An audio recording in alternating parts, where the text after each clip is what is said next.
Well, hello Internet, and welcome to my probability course. In this one video, you're going to learn pretty much everything you could learn about probabilities from a 500-page textbook. It includes numerous formulas with real-world examples that demonstrate every single formula. And if you pause your way through it and take notes, you will have a solid understanding of probability on a very deep level. And if there is a lot of interest in this tutorial, I will continue to create one for statistics, linear algebra, and calculus, and completely cover the math of machine learning. So probability basically focuses on finding the chance a random event will occur over the long term. Probability is a number between 0 and 1, but also is represented by percentages. And a basic probability can be found by dividing your preferred event by all of the other possible events. For example, a coin flip has a 0.5 probability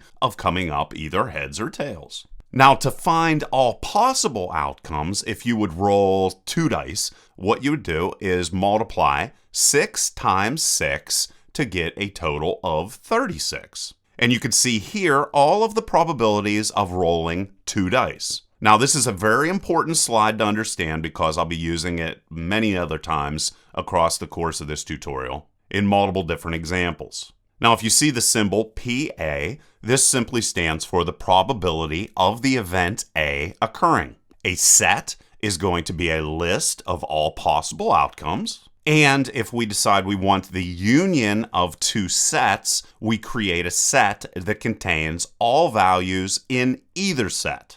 And you can think of the word union as being similar to the word or. And you can see here is the symbol for union. And if the value is in set 1 or set 2, it is of course going to be part of the union of those 2 sets. An intersection, which is like the union symbol flipped upside down, whenever it is used with 2 sets, will contain only values in both sets. And like the union, the intersection is going to act like an AND condition. So you can think of the intersection symbol as the word AND, meaning that the values are in both sets. So for example, and then finally, if you have A with the values 1, 3, and 5, and a set with all values from 1 through 5, the complement of A would be 2 and 4, because those are the values that are not in set A. Now, conditional probabilities deal with how probabilities change given other events occur. For example, what is the probability that a die roll is 5 given, this symbol means given, that we know the die roll is an odd number? To find the answer, all we do is divide the probability of rolling a 5 using a 6-sided die, which is given a probability of 1/6, by the probability of rolling an odd value, which has a probability of 1/2. And whenever we do that, we see that given we know the value is odd, there is a 1 in 3 probability of rolling a 5. Now let's use the conditional probability formula again. Let's say I have data on 200 men as well as women who exercise or not. Now, if I randomly picked a person that exercises, what is the probability that that person is a woman? To find this, I take 17 over 200, representing the women that exercise, and divide that by the total people who exercise, which is going to be 39 over 200. And if I do this, I find that there is a 43.6% chance that if I pick a person that exercises, that person is going to be a woman. And this over here is called a contingency table, and it contains all of the probabilities depending on multiple different outcomes. And intersections between the rows and columns provide joint probabilities between those events. Now, in this example, what I want to do is I want to find out if a randomly chosen person is a woman or an exerciser. And for this, we're going to use what is called the addition rule. Now, if two probabilities are exclusive, we are going to add them. But in this case, it is possible for someone to be both a woman as well as a person that exercises. So to find our answer, I must subtract out the intersection of women as well as exercisers. And you can see that subtraction taking place right here. And so, as you can see, there is a 0.61 probability that a random person will be a woman or an exerciser. And this is an example of what we call a joint probability, because we are looking for a person with two characteristics. If we said we wanted to look at exercisers and then from that group pull out just women, that would be an example of what we call a conditional probability. Now, probabilities can be either dependent or independent, meaning whether they affect each other. And to find dependence, we want to find if the probability of A given B, remember this line means given right here as well as this, is going to be equal to the probability of A and vice versa. So if they are dependent, and so in that situation, they would be dependent. So if we know that the probability of a die being odd affects the probability of a dice roll, and we see dependence, however, a die being odd doesn't affect the probability of a die roll for either an even or odd dice roll. Now you're going to find probabilities of independent events and dependent events in different ways.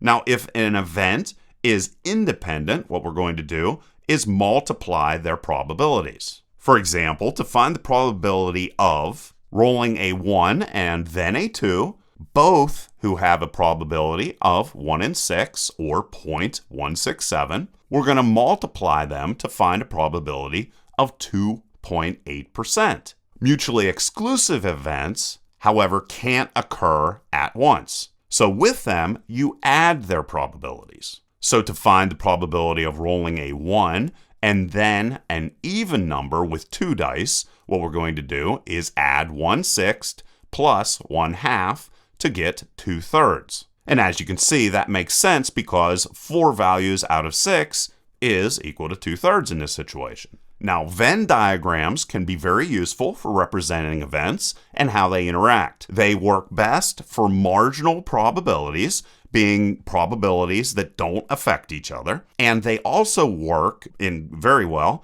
with joint probabilities, which measure the likelihood of events occurring together. They don't, however, work well with conditional probabilities and when analyzing sequences of events. And you can see here all the symbols you have seen so far work together in one Venn diagram. And down at the bottom of the screen, right here where we have the C, this is going to represent the complement of the event. And here what I'm going to do is use our previous exercising table in a Venn diagram format.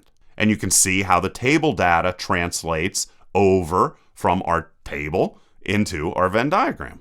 Now, tree diagrams are normally used whenever Venn diagrams cannot be used, and they work best with multi-stage and conditional probability problems, which is the opposite versus the Venn diagrams. They, however, work poorly when events take place at the same time. And here what I'm going to do is break down the process of flipping a coin twice.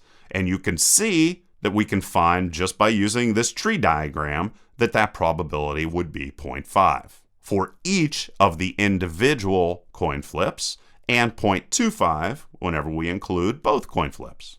Here also, just to cover something a little bit more complicated looking, is a tree diagram that's going to represent the different toppings you can have on a hamburger. In this situation, you can see that there are 16 possibilities with a 1 burger option, which of course would double by adding another burger to our equation. And as we continue, we'll get into ways that this can be more helpful whenever we deal with things called permutations, combinations, and variations. Now here what I'm going to do is find the total probability based off of 2 options.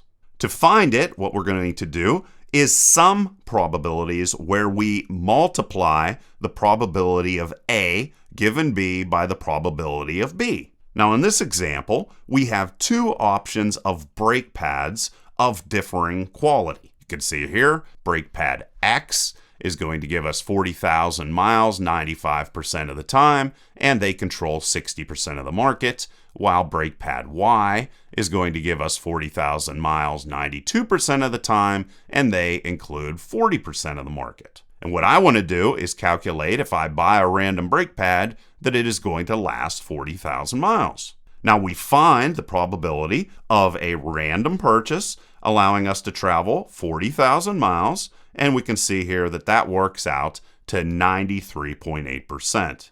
And anytime you want the marginal probability of multiple different events that are identical, what you will know that you are looking for is what is called the total probability. And here, just to reinforce this, is another example. If I know the satisfaction ratings and the percentage of market share owned by different car insurers, I can find the probability that I will be satisfied with my car insurance. And all I need to do is add up those values, taken from here, this being the percentage of market share owned by each of the different companies, and over here where we represent the percentage of customers that are satisfied or dissatisfied. Add all those up and get 86.97%. Now, Bayes' theorem is going to be used to find a probability when we know other probabilities. And it comes in two forms in which I will demonstrate both of. Here's one form, here's the other form. Here, I'll find the probability that if I know I have an exerciser, meaning a person that exercises,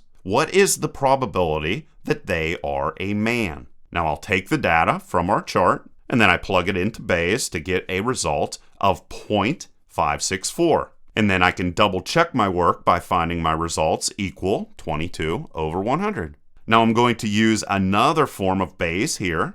If 3.98% of people are infected with a disease and 98% with the disease test positive, and there is a 1% false positive, what is the probability that I am infected if I check positive? Well, to figure this out, I multiply the probability of infection by the probability of testing positive, given that I am infected, and then I sum the product of infected as well as positive tests by the product of non-infected by false positives. I then divide and find that there is an 80.9% chance that I'm infected based off of errors in the test and the low probability of people that are infected.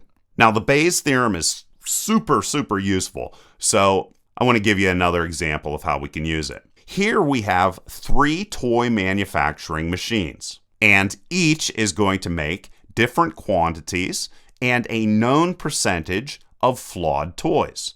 And what I want to do is figure out, if I know a toy is flawed, what is the probability that it was made, in this example, by machine C. Now here, X will represent the event that machine A, B, or C made it. Y then is going to represent the probability that the toy is flawed based on the machine. And I'll then find the sum of X multiplied by Y for each machine. And I'll find the product of flawed toys from C by the percentage of toys made by C. And then you can see here, after I divide, I find that there is an 11.69% chance C made the toy if I receive it and it is flawed. Now moving on, Combinatorics is going to be concerned with the number of ways items can be ordered, and they include permutations, variations, as well as combinations. Permutations focus on the number of ways items can be arranged, and you find them basically just by taking the factorial. For example, there are 24 ways to arrange 4 items. And we find that by multiplying 4 times 3 times 2 times 1. And you can also see in the pictures on the side how those break down. Now you're going to be able to find the number of permutations of X items chosen from a list of N items as well. Once again, you're going to use the factorial. And you can see the formula that we have right here. So in this example, if you were picking 3 runners for a relay race from a group of 5, you'd find that that is going to provide 60 permutations. However, maybe a more interesting example would be, what is the probability of drawing the numbers 1 to 5 out of a possible number of 15 numbers? Now, to save time, you can also come in here and cancel out the factorial of 10 from the top as well as the bottom to get 360,360 permutations. And then if you would go on to divide 1 by that number, you find that it is extremely rare, which would come out to 0.00000028. Now, when calculating combinations, the order is not going to matter. And here I'm going to cover combinations without repetition. And this means a value can only be used once. You can see here the formula that you are going to use to calculate the combinations, where X is going to represent the number of items chosen, and N is going to represent the total available number of items to pick from. And whenever we calculate the number of combinations, when we want 3 numbers from a group of 10 without repetition, we find that we get a value of 120. So there's 120 combinations if we define those rules and follow them. We can also find combinations with repetition. And you can see here the same exact formula we had before, where N is the number of items to choose from and X is the number of items to pick. This time, we're going to calculate the number of lottery combinations with repetition, and we can see that the total number of combinations jumps up to 220 because after we go and pick a ball, we throw it back in and we dramatically increase the odds that we could pick it again. Now what I'm going to do is analyze the number of possible winning hands we can expect in a game of poker. And just to make sure you're aware, there are 52 cards in a deck of poker cards, and there are 4 different suits: hearts, spades, clubs, and diamonds, as well as 2 different colors, being black and red. In this example, what I want to do is calculate the number of possible hands that provide 4 of a kind. And we're going to start off with the total number of suits being 4. Then what we're going to do is pick the number we want 4 of a kind of from a total of 13 possible cards, ace the whole way up through king. That's 13 cards. And of course, there are 13 cards for each suit. Now, since we picked our value, we want 4 of a kind of, and we have that card for each of the 4 suits, we now must pick our 5th card. And there are only 12 cards left, so what we're going to do is multiply times 12. And then finally, to finish off, we must decide on the suit of our 5th card. And after we multiply all of the above together, we are going to find that there are 624 possible ways to create 4 of a kind in a game of poker. Now, whenever we are calculating the total number of full houses, we must use our combination formula. And the very first thing we're going to do is to pick the value. We want 3 out of a possible 13 cards. Then we want to pick what we want 2 of out of the remaining 12 cards. And now there are 3 ways out of 4 to pick the suit for our first 3 of a kind card. And we're going to use the combination formula to find 4 total combinations. Then we are once again going to use the formula to find 6 combinations when picking the suit for our pair of cards. And then what we do is multiply those together, and we find that there are 3,744 ways of getting a full house in the game of poker. We can then once again go in and divide by the total number of possible hands in poker, which is that big number you see down there in the lower right hand corner. And we can see that the probability of being dealt a full house is 0.14%. Now, very often you will come to the question of exactly which should we use. Well, basically, permutations are going to be used with an equal number of elements as well as positions. Combinations are going to be used when you only care which elements made it. And variations are going to be used when there are more elements than you have positions. So to provide another example, let's say we want to find out how many possible values we can use to unlock a combination lock. We take the number of elements to the power of the number of positions to get 1,000. And this is going to be done whenever we have repetition as a possibility. When you don't want repetition, you're going to use a completely different formula.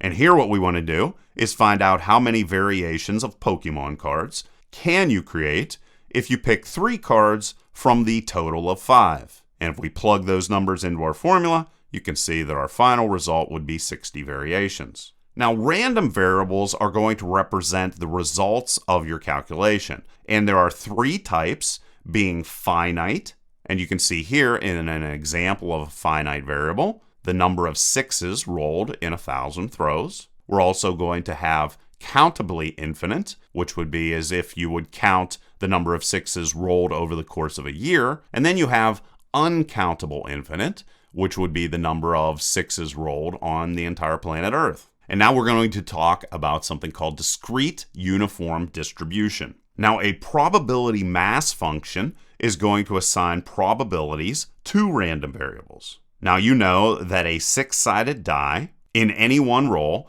has a probability of 1/6. And the most basic probability model is known as a discrete uniform distribution. An example would be a single die roll or a single coin flip. Now, to be a discrete uniform distribution, all possible values of x must be consecutive integers, like 1 through 6 with die rolls, and each value for x must have an equal probability of occurring. And to calculate the probability mass of a die roll, what we're going to do is just simply take 1 over b minus a plus 1, where b is going to be the maximum value and a is the lowest value. And for a die roll, that is going to equal 1/6. Now, variance is going to measure how far a set of numbers is spread out. And to calculate that, you're just going to take b minus a plus 2 multiplied by b minus a divided by 12, where again, b is the maximum value and a is the lowest value. And with a die roll, we can see that that works out to 2.9 or 3. Now, with this chart, you can see that it's going to provide the probability mass for each roll of 2 dice. A relative frequency histogram is going to show how often values are expected for each roll of those 2 dice. And this is what is called a cumulative distribution chart, which is going to provide the cumulative probability associated with adding additional possible dice rolls. And you can see here, as we add those, the percentages go up until we get here, finally, to 1, which would be 100%. Now, the expected value is going to be the long-term expected average, and it is found by summing all multiples of x by the probability of x. So for our dice rolls, that works out to 6.985 or 7.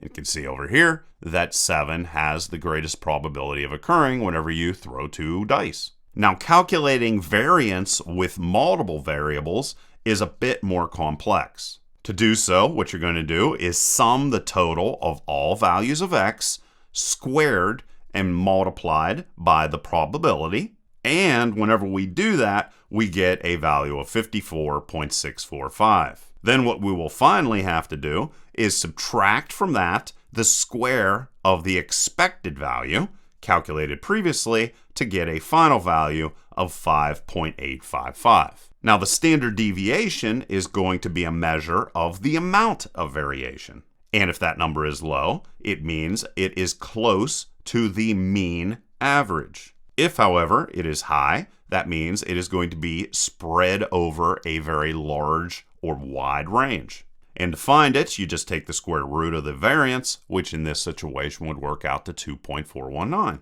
Now, with a normal distribution in which we contain 100% of the probability under the curve, we also have an equal bell curve with the same area under both sides. We also are going to see here that the mean and median are going to be equal, and we also see that 68% of the total area is 1 standard deviation from the mean. This then is going to continue with 95% being contained under 2 standard deviations and 99.7% for 3 standard deviations. And this is known as the empirical rule. The empirical rule says that 1 standard deviation equals 68%, 2 equals 95, and 3 equals 99.7. And I further break that down here into all the different parts for all standard deviation distributions. Also notice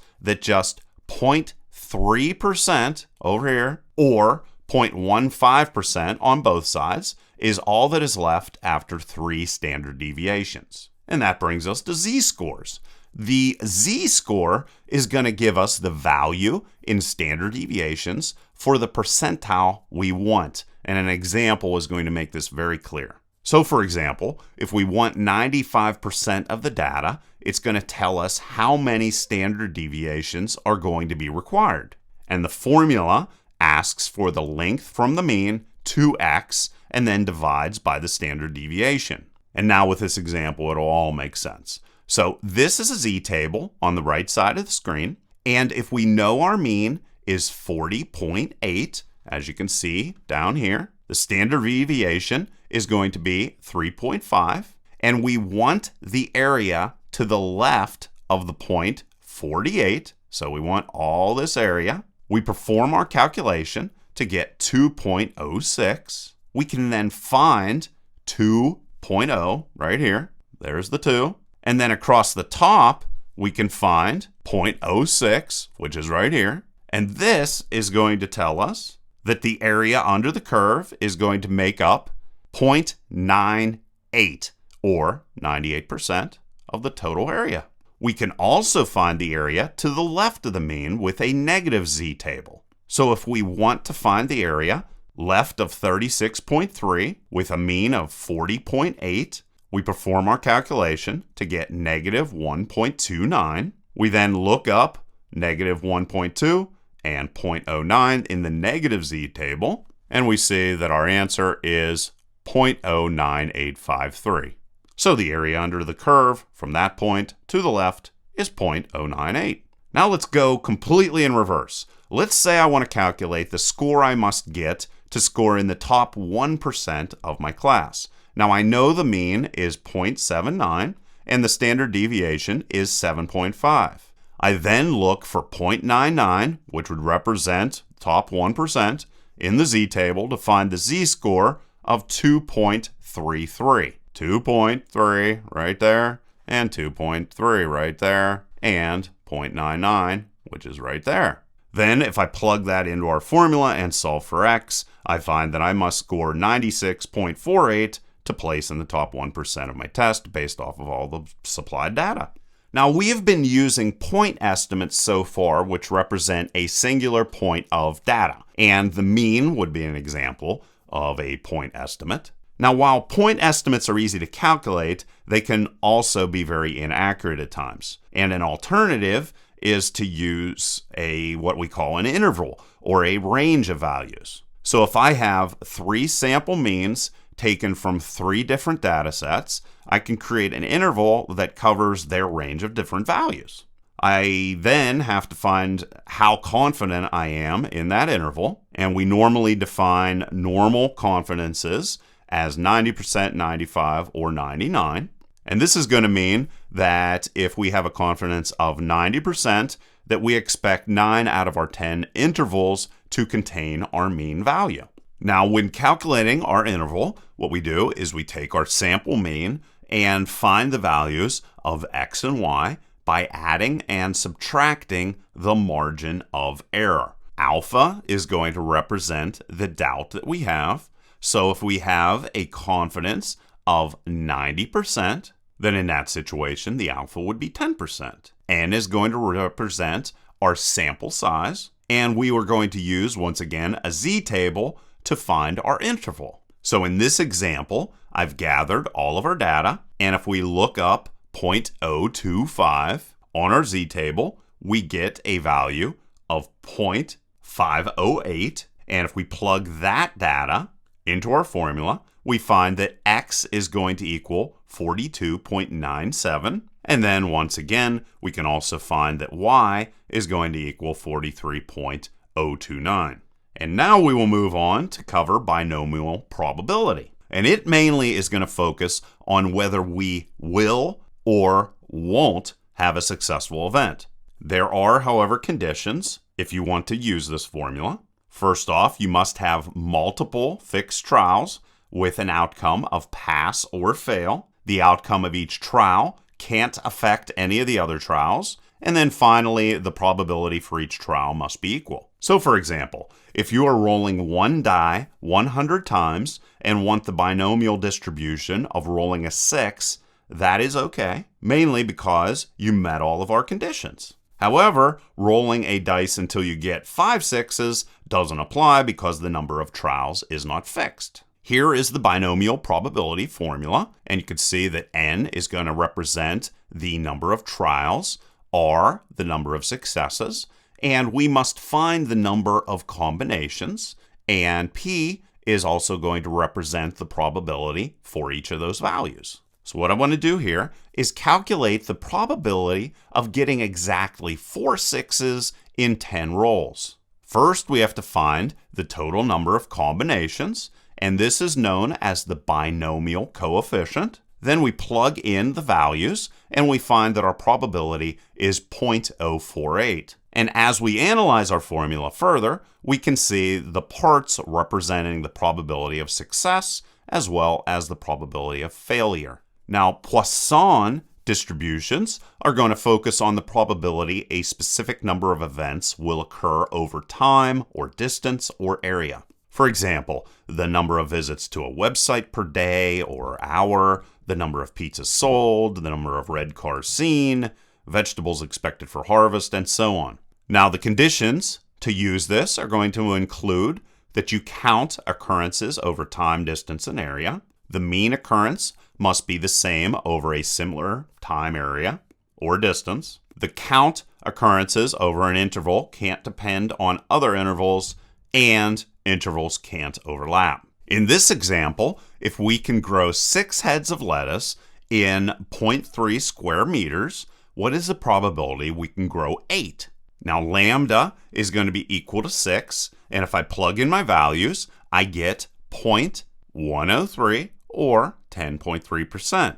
And as you can see, the more x diverges from lambda, the lower the probability. It is important to make sure that x has a value no lower than 0. And then if you want to find the probability of getting at least 8 heads of lettuce, we're going to sum the probabilities for 0 through 7, and then subtract 1. We now move on to geometric probability, which is going to be used to calculate the probability of success depending on the number of trials. For example, how many dice rolls are required to get a 6? Now, the conditions for using it include that trials must be independent, outcomes are going to be either pass or fail, probability of success must be constant, and the number of trials need not be fixed like with binomials. And as you can see, we are multiplying the probability of success by the probability of failure to the power of the number of trials minus 1. Now, to find the probability of rolling a 6 in 3 dice rolls, what we're going to do is multiply the probability of a roll, which is 0.167 or 1 over 6, by the failure probability, which is going to be 0.833, 1 minus 0.167. And this is going to be taken to the power of the trials minus 1, like we saw previously. And you can see that that is going to come out to 0.116.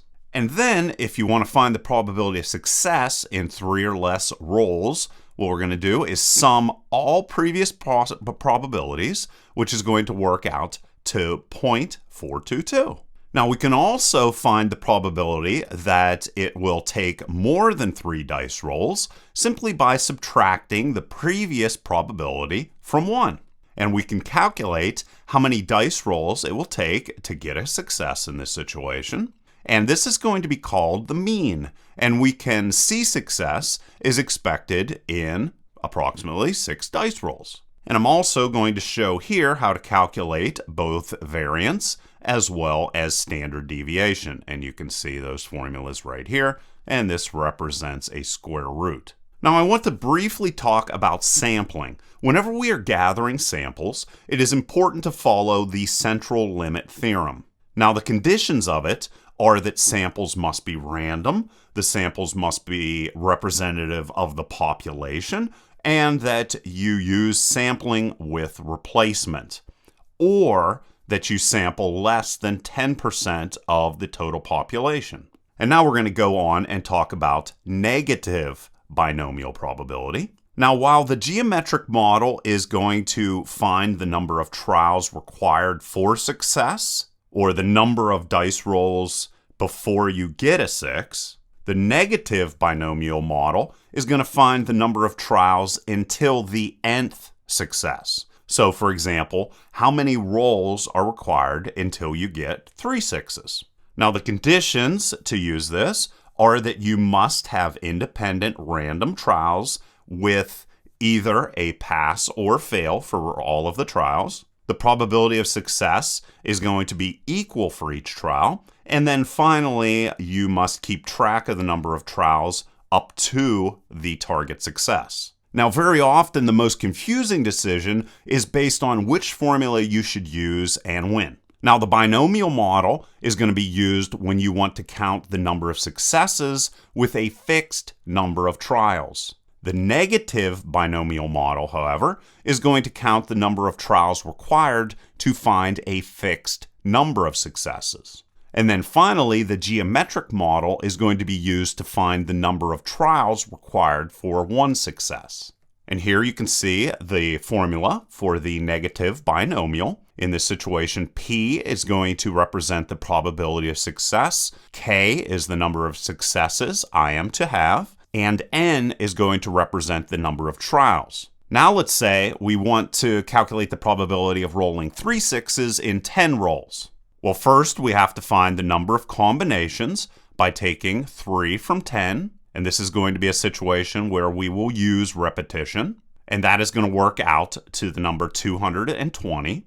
And then we just plug in all of our other values to find a total probability of 28%.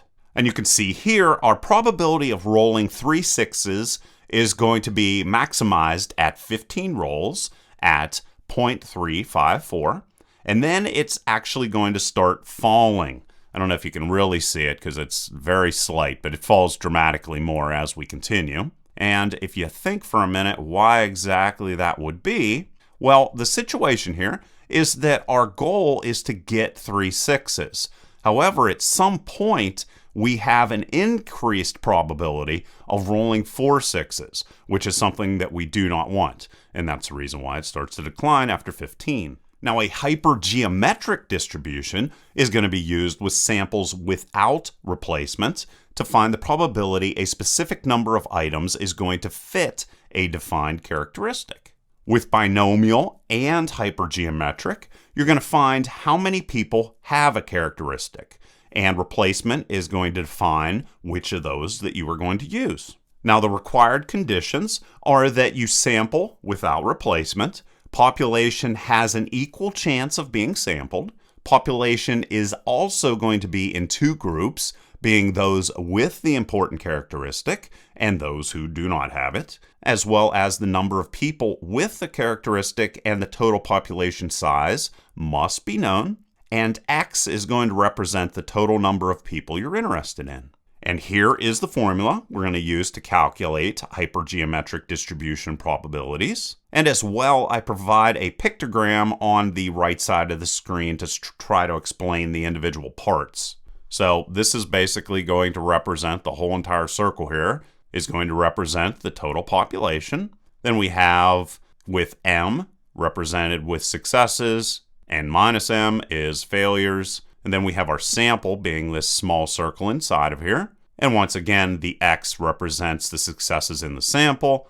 And again, N minus X is going to represent the failures in the sample. And here I'm going to work through an example. So in this situation, what is the probability of getting 2 black cards if I draw 5 from a deck without replacement? Well, there are 26 possible black or success cards in this situation, and there are 2 successes in my sample. So the total number of cards is 52, if you remember from the number of cards in a pack or a deck of poker cards. And then finally, I'm going to draw 5 cards for my entire sample. Now this is a little bit complicated, but it's basically just calculating combinations down here and then bringing everything all together. And here is the main formula here. But basically, if I find the combinations for our formula we have here and work through it, you'll see that I have a 0.325 probability of success of drawing 2 black cards out of a total of 5 without replacement. And here what I want to do is calculate the expected value,